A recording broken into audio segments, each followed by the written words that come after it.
Hello everyone, welcome back to my channel.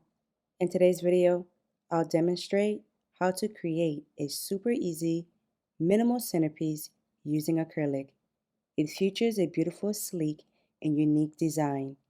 Please stay tuned as I assemble this beautiful masterpiece. Also, if you enjoy creative content like this, please subscribe to my channel, give this video a thumbs up, and share this video with a friend. Before you start, please ensure your safety when using the E6000 glue. Use in a well-ventilated area or wear a mask and avoid getting glue on your skin. Now let's begin with the video. To begin, both pieces of the plexiglass measures 8 by 12 inches. I use a ruler to locate the center of the plexiglass.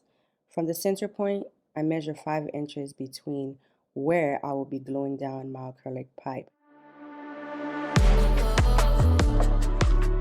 The E6000 glue takes 2 to 3 minutes to adhere.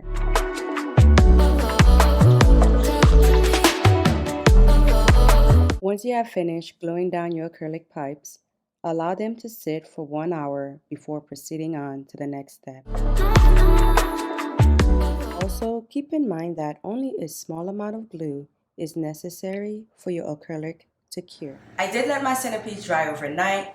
I highly recommend you let it cure for at least 24 hours before you do your fresh flower arrangement and before you do your silk flower arrangement. Although this centerpiece is made out of acrylic, however, I really love that glass look that it gives me as well. It's really sleek, it's modern, it's definitely minimal, which I love. And you know, it's so versatile. There's so much you can do with this piece. So have fun with it, guys, and comment below your thoughts in the comment section and let me know what you guys think.